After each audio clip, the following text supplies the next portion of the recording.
What's going on, guys? It's your boy Hayabusa X40s bringing you that Mtar setup. Now, why am I doing this out of nowhere? Because I have a sub that's on my list right here, Mr. Fish 9000.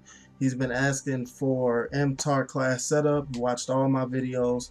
So I felt it's only right. Somebody, one of your day one subs and he's requesting something. You gotta fulfill that request. Sorry for the delay, man. Once again, it's just been the processing through YouTube has kind of been slow for me lately. I don't know if everyone's having that issue, but nonetheless, Mr. Fish, here you go. This is for you. Um, Let me start off with foregrip first and foremost. Now, even before I get into this, I'm gonna just take you back to this screen real quick. Even before I get into this, everybody's different. What I like on my gun, you might not like on yours necessarily. So I'm gonna start off with that right there. But let's start off with foregrip again. Reduced recoil. Pretty much self-explanatory. Anytime you hear less recoil, reduced recoil, it pretty much is saying better accuracy. So try to remember that, and definitely, I mean, anything that's improves my accuracy, I'm definitely gonna hop on board with that. Now, muzzle brake increases damage at long range, improves your range and your damage. This almost gives the sub a mini AR type of feel, if you ask me. Um, to where you can even just single tap the MTAR on certain maps and you can shoot across the map with it. Like if I'm bottom Owens pushing white train and see a kid, crates and he doesn't see me, I could maybe even lay down some shots just by single tapping it. Not saying you're going to get the kill, but you could at least put some hits on them to where if somebody is close, a teammate or just some random guy, that's calling out, wondering where they're at and they're close by, to clean up the kill. So that's why I have muzzle brake. I'm gonna move down the frag grenade and tactical. That's just me. That's just how I run it. I used to run extra lethal. I took that off. Found it I wasn't using it like that, so it was just taking up a slot for no reason. But yeah, my lethal is frag and my tactical is my lethal is frag and my tactical is flash. Sorry about that, guys. Moving on to perks. Now, a lot of people when they run sub, they put quick draw and ready up on there. And I never saw the point once I got good at running sub on Ghost. I never saw the point of having both, just due to the simple fact once you put marathon on and agility increased movement speed, marathon unlimited sprint, once you have these two things and you put ready up on, I mean, it's pretty much like quick draw. So I never saw the point of doing both. Now marathon, I have that on because I'm a run and gunner. If you don't like to run and gun, you like to run sub, but kind of be more laid back with it, then you probably won't have marathon on. But I'm a run and gunner, man. If I'm not in your face, jump shot and drop shotting you, I feel like I'm not doing my fucking job. So that's just me. Um, and agility, if I'm going to run a marathon, of course I'm going to run agility, increase movement speed, pretty much self-explanatory. Um, ready up, as I mentioned, and dead silence. Now, guys, if you're gonna run sub and you're gonna have marathon on your sub, excuse me, that was my phone, but if you're gonna have marathon on your sub and you don't have dead silence, it is so defeating the fucking purpose of running sub. So you're having marathon on just for everybody to hear every last unlimited footstep you make. No, no, you have to have dead silence on. But I play competitive and pushing for the main stage, so again, that's just me. Focus, pretty much self-explanatory. Reduce weapon sway when aiming down sights and reduce flinch when hit.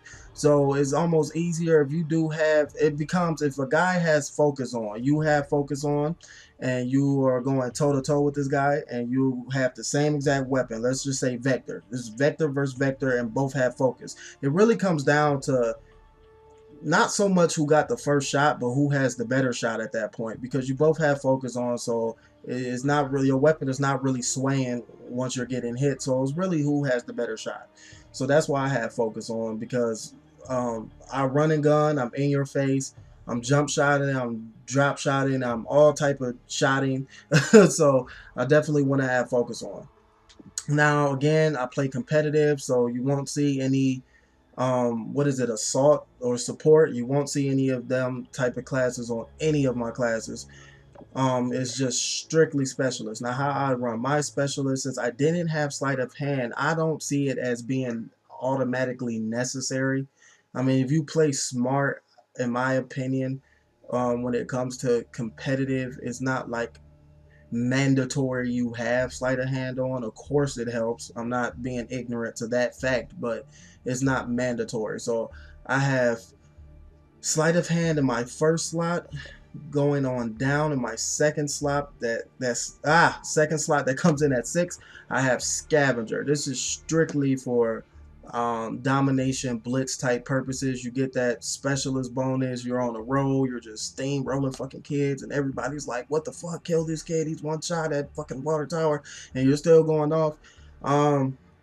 That's why I have scavenger. For all the kids, I just steamroll through, just pick up some ammo. They leave me some ammo, so that's why I have that on. Moving on down, I have ICU.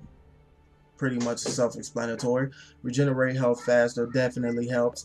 Then I have tech resist, and I also have blast shield. Tech resist, resistant to flash, stun, and EMP effects.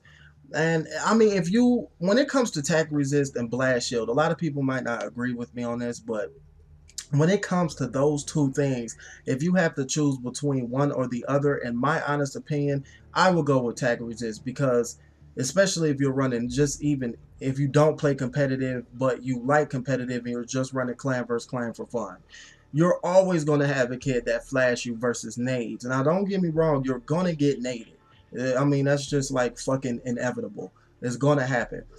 But in my honest opinion and in my experience, I get flash way more than I get native, so that helps out also. Um, yeah, guys, I mean that's pretty much it. That's my whole Mtar class setup. From top to bottom, you'll see a lot of them is pretty much the same, just a little bit different. See, all specialists, all my classes, even the vector, everything is specialist. So I mean, yeah, that's pretty much my Mtar class setup. This is dedicated to Mr. Fish 9000, but for all of my subs that find it helpful, not saying you have to copy my, a core setup. You might even realize, okay, no, fuck that. I'm gonna get rid of focus because I don't even fucking need that shit. I'm a boss, and I'm just gonna put sleight of hand in that slot and put focus down by specials. I mean, however you want to run your class is how you run your class, but I'm just showing you how I run mine. There you have it, guys. Hayabusa X40s. Make sure you subscribe to the channel. Even if you're viewing, subscribe. Even if you're viewing, follow the Twitter, because on my Twitter page it'll be all my schedules and when I'll be uploading footage and when I'll be getting my stream up and popping, and when I'll be also, big thing guys here, big things on my Twitter page. I will be posting the day I just play with my subs all day, like completely neglect my fucking team and just play with my subs. So definitely follow the Twitter, twitter.com/Hayabusa, HIYABUSAA. Everything should be in the description for you guys on top of the page. Thank you for tuning in.